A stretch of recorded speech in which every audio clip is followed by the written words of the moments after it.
Good morning friends. આજે આપણે chapter 2 સંબંધીય વિધેયોમાં મહત્તમ પૂર્ણાંક વિધેય વિશે અભ્યાસ કરીશું. ઇંગ્લિશમાં એને ગ્રેટેસ્ટ ઇન્ટીજર ફંક્શન કહેવાશે.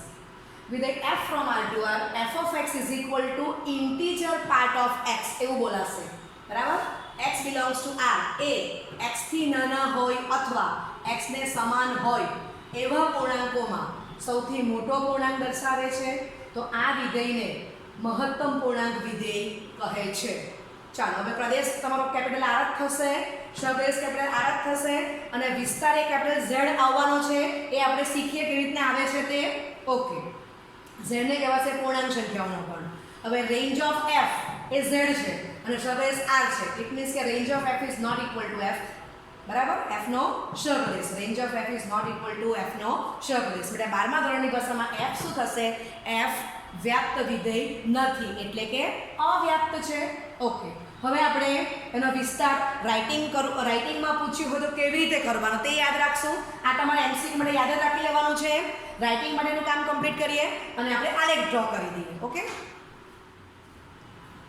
ઓકે, તો આપણે મહત્તમ પૂર્ણાંક વિધેયને જે રાઇટિંગમાં લખ્યું એને સંકેતમાં લખો તો આ રીતે લખાશે f from r to r f of x is equal to integer part x is equal to small n, જ્યાં n is less or equal to x is less than n plus 1. બરાબર? x belongs to તમારો capital r જ છે, પ્રદેશ તમારો capital r છે. Okay, ચાલો હવે આપણે x equal to 0 જોઈશું. તો f of 0 બરાબર 0 નો ઇન્ટીજર પાર્ટ, તો 0 જ આવવાનું. કન્ડિશન શું લખાશે?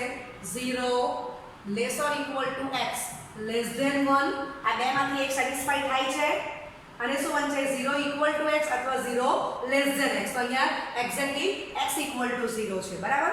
ચાલો હવે x ની વેલ્યુ 0.1 પસંદ કરીએ.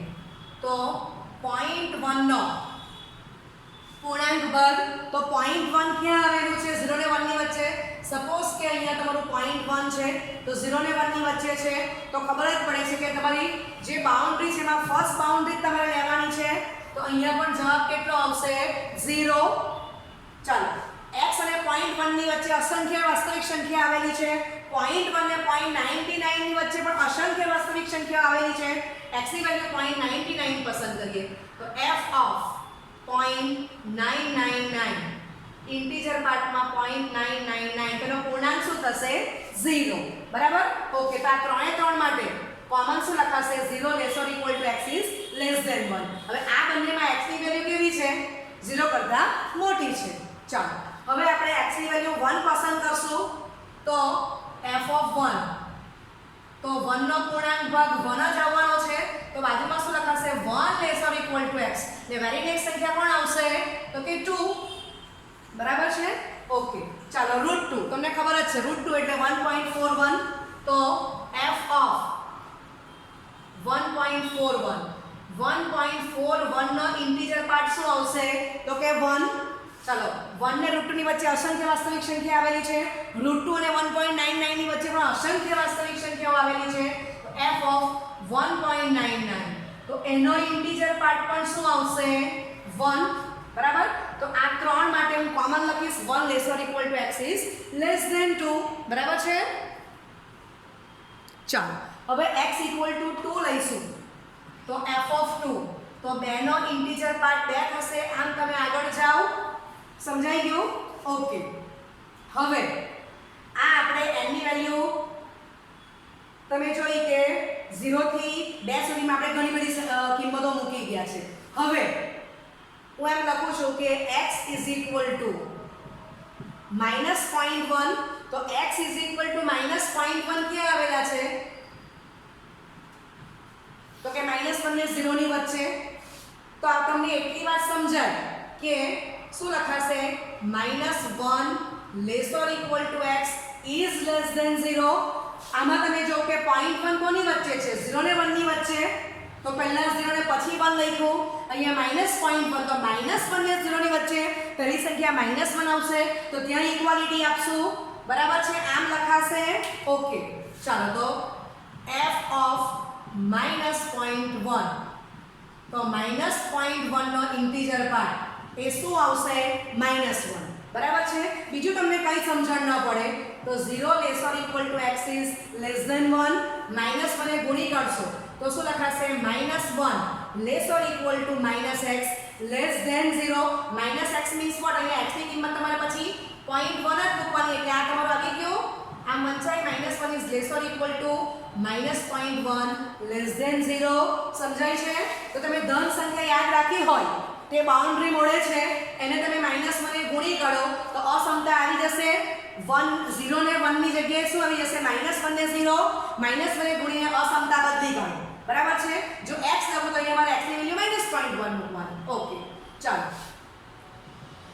x is equal to -0.99 તો f of -0.99 નો ઇન્ટીજર પાર્ટ તો એ પણ -1 જ આવવાનો બરાબર છે ચાલો હવે x is equal to તમે -1 પસંદ કરશો તો f of -1 નો ઇન્ટીજર પાર્ટ -1 બરાબર છે તો આ તમે આ જેટલી સંખ્યા લેશો આ ત્રણ અથવા એની વચ્ચેની કોઈ પણ શું લખાશે -1 is less or equal to x is less than 0 અહીંયા x ની વેલ્યુ એક્ઝેક્ટલી -1 છે બાકીના પદ તમે કોઈ પણ લેશો તો x ની વેલ્યુ કેવી છે -1 થી મોટી એ 0 થી નાની બરાબર છે એ જ પ્રમાણે તમે આ ત્રણ સંખ્યાને માઈનસ આપો તો આપણે આગળ જઈશું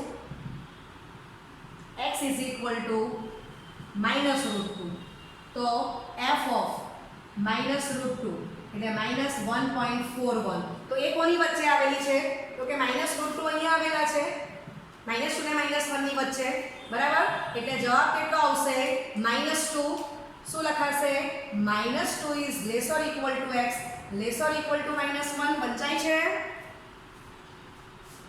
ઓકે સમજાઈ ગયું તો એમ કરતા કરતા તમે આગળ જાઓ તો x is equal to -2 લેશો તો f of -2 તો -2 નો ઇન્ટીજર પાર્ટ -2 જ આવવાનો છે ક્લિયર ઓકે તો આપણે આમાં શું કર્યું ધન પૂર્ણાંક મૂકી જોયા ઋણ પૂર્ણાંક મૂકી જોયા પછી 0.1 એટલે 1/10 સમય સંખ્યા બરાબર તો સમય સંખ્યા પણ મૂકી જોઈ √2 અસમય સંખ્યા એ પણ મૂકી જોઈ because x belongs to r છે બધી જ સંખ્યાઓ મૂકી જોઈ તો તમે આટલા પરથી તમે જજ કરી શકો છો કે તમને જવાબ શું મળે છે 0 ધન પૂર્ણાંક અને ઋણ પૂર્ણાંક તો આટલા પરથી મને સમજાય કે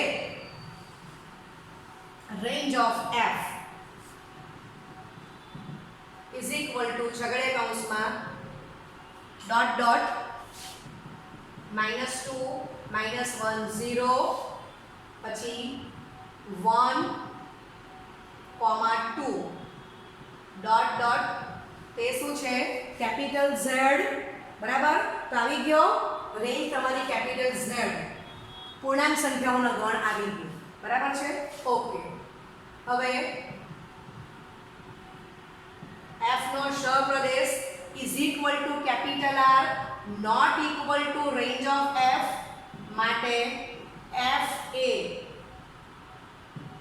વ્યાપ્ત વિધેય નથી અને ડોમેન ઓફ f એ તો r છે જ આપણને મળે છે ઓકે ચાલો હવે આપણે આ જ વિધેયને આલેખથી સમજીશું ઓકે તો 0 ની જમણી બાજુ +∞ અને ડાબી બાજુ -∞ છે અને આ બાજુ આલેખ કમ્પ્લીટ કર્યો છે હવે સમજાવું છું કે આ આલેખ કેવી રીતે કમ્પ્લીટ થયો તો આપણે ઘણા બધા એક્ઝામ્પલ x ની વેલ્યુ અલગ અલગ લઈ જોઈએ તો આપણે એનાલિસિસ કર્યું કે 0 is less or equal to x less than 1 તો ઇન્ટીજર પાર્ટ x ની વેલ્યુ 0 આવે છે તો x ની વેલ્યુ 0 ને 1 થી નાની 1 લેવાનો નથી એટલે રેડ બોલપેન થી ઓપન બતાવ્યું છે 1 લીધેલો નથી બરાબર તો આપણને જવાબ શું મળે છે 0 બરાબર છે ઓકે તો આને હું આમ બતાવું છું આ રીતે ઓકે ચાલો ત્યાર પછી 1 less or equal to x less than 2 તો ઇન્ટીજર પાર્ટ 1 મળે છે બે જવાબમાં આવતો નથી બરાબર આ કોઈ પણ સંખ્યા લેશો 1 less or equal to x less than 2 અથવા બીજી ભાષામાં શું કહી શકાય આને x belongs to close open 1, 2 બરાબર છે ઓકે તો તમને એનો ઇન્ટીજર પાર્ટ 1 જ મળવાનો છે આ કોઈ પણ તમે સંખ્યા લે ઓકે એક પ્રમાણે તમે નીચે જાઓ તો -1 less or equal to x less than 0 તો 0 લેવાનું નથી આ x equal to 0 છે નથી લેવાનું એટલે ઓપન બતાવ્યું બરાબર છે. આની વચ્ચેની કોઈ પણ સંખ્યા લેશો જવાબ તમને -1 મળશે. પછી -2 લેશો equal to x less than -1 તો જવાબ તમને -2 જ મળવાનો છે. બરાબર છે. ઓકે, આ ઇન્ટીજર પાર્ટ ફંક્શન એ ખૂબ ઇમ્પોર્ટન્ટ છે 12મા ધોરણ માટે પણ અને આપણા 11th સ્ટાન્ડર્ડ માટે પણ. તો હું આશા રાખું છું કે તમને આ પરફેક્ટ આવડી ગયું છે. ઓકે, તો f from r to r f of x is equal to integer part of x is equal to n where n is less or equal to x is less than n plus 1. બરાબર, જ્યાં x belongs to capital R. આટલું એક જ યાદ રાખો અને n ની value ધન મૂકો એ ઋણ મૂકતા જાઓ. બરાબર છે. ઓકે, તો f નો પ્રદેશ r, f નો સહપ્રદેશ r અને f નો વિસ્તાર તમને z મળી જાય છે ને z is not equal to f નો સહપ્રદેશ, માટે f વ્યાપ્ત વિધેય નથી. ઓકે, વાસ્તવિક વિધેયને વાસ્તવિક કિંમતોનું વિધેય પણ કહેવાય છે. તો વાસ્તવિક એટલે રિયલ, કિંમતોનું એટલે વેલ્યુ અને વિધેય એટલે ફંક્શન. તો જો કોઈ વિધેયનો વિસ્તાર કેપિટલ R કે R નો કોઈ પણ ઉપગણ હોય તો તે વિધેયને વાસ્તવિક કિંમતોનું વિધેય અથવા વાસ્તવિક વિધેય કહે છે. દાખલા તરીકે f from r to r f of x is equal to x plus 10. બરાબર. ઓકે, હવે સુરેખ વિધેય તો ઇંગ્લિશમાં લિનિયર ફંક્શન કહેવાશે. જો f from r to r f of x is equal to ax plus b where a is not equal to 0 belongs to capital R, b belongs to r, તો f ને સુરેખ વિધેય કહે છે. Okay, ચાલો હવે સુરેખ વિધેયનો વિસ્તાર તો એમાં પણ હું આ જ એક્ઝામ્પલ લઉં છું. f from r to r f of x is equal to x plus 10. x નો સહગુણક +1 છે, નોટ ઇક્વલ ટુ 0, માટે આ સુરેખ વિધેય છે જ. તો એનો વિસ્તાર r અને સહપ્રદેશ પણ તમારો r જ આવવાનો છે, માટે સુરેખ વિધેય એ વ્યાપ્ત વિધેય છે અને એનો પ્રદેશ પણ તમારો કેપિટલ r જ થશે. ઓકે, ચલો હવે આપણે એનો આલેખ સમજીશું. બરાબર. હા, અને બીજું કે આ a નોટ ઇક્વલ ટુ 0 જ કેમ લખ્યું? સપોઝ કે a ની વેલ્યુ 0 પસંદ કરવામાં, a ની વેલ્યુ તમે 0 લઈ લો તો 0 + b તો f of x is equal to b, b belongs to capital R. તો આ તો તમારું શું થઈ ગયું? અચળ વિધેય થઈ જાય. સમજ પડે છે? એટલે તમારો ચલ x છે તો x નો સહગુણક નોટ ઇક્વલ ટુ 0 જ હોવો જોઈએ. બરાબર છે. ઓકે, હવે આપણે એનો ગ્રાફ જોઈશું.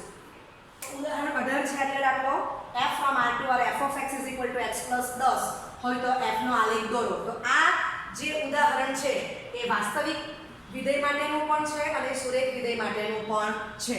હવે તમને ખબર છે કે રેખા બનવા માટે ઓછામાં ઓછા કેટલા બિંદુની જરૂર પડે? તો કે 2.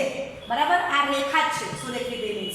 ઓકે, તો અહીંયા હું x બરાબર 0 લઉં તો y મને 10 મળશે અને y બરાબર 0 પસંદ કરું તો મને x -10 મળશે.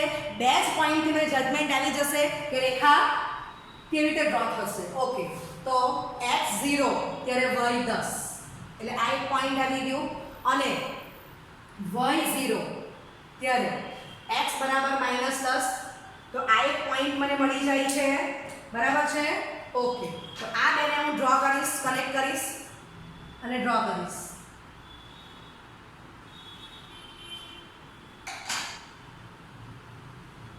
તો આ મને શું મળી ગયું? y is equal to x plus 10 રેખા. બરાબર. બીજું સુરેખ વિધેય છે એ જ આપણું વાસ્તવિક વિધેય છે, તો બીજે એક પણ પોઈન્ટ મૂકી જોવાની જરૂર નથી. બરાબર. હવે x belongs to capital R જ છે એટલે રેખા પર તો અસંખ્ય બિંદુ આવેલા છે, બધા જ બિંદુઓ આવવાના જ છે એટલે એનો જે વિસ્તાર છે એ કેપિટલ R જ આવવાનો છે, એ આપણે યાદ જ રાખવાનું છે. બરાબર. ઓકે, તો આલેખ કમ્પ્લીટ થઈ ગયો. માટે અહીંયા વાસ્તવિક વિધેયને આ રીતનું પસંદ કર્યું છે એટલે આને માટે પણ વાસ્તવિક વિધેયનો આ પ્રદેશ શું આવવાનો? R, સહપ્રદેશ R અને વિસ્તાર પણ R જ આવવાનો. એટલે આ પ્રકારનું જો વાસ્તવિક વિધેય હોય તો એ વાસ્તવિક વિધેય કેવું થશે? વ્યાપ્ત. બરાબર છે. બીજો એક દાખલો છે વાસ્તવિક વિધેય માટેનો. f from capital N to capital N, કારણ કે આપણને એવું કીધું છે કે r નો ઉપગણ પણ લઈ શકાય. તો f of x is equal to 2x plus 1. બરાબર. આ તમારું ઉદાહરણ 12 છે. ઓકે, તો આ તમને એક દાખલો હું હોમવર્કમાં આપું છું. ક્લિયર? તો આનો આલેખ દોરો અને કોષ્ટક પૂર્ણ કરો.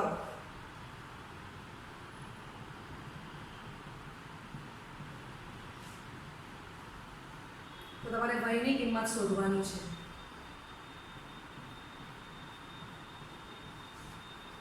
બરાબર છે? ઓકે. તો આજે અને આગલા લેક્ચર થઈને કુલ આપણે 9 વિધેય જોઈ ગયા છે. બરાબર, બધાના પ્રદેશ વિસ્તાર અને સ્વપ્રદેશની આપણે ચર્ચા કરી દીધી છે. MCQ તમારે યાદ રાખવાના છે. Okay, thank you very much.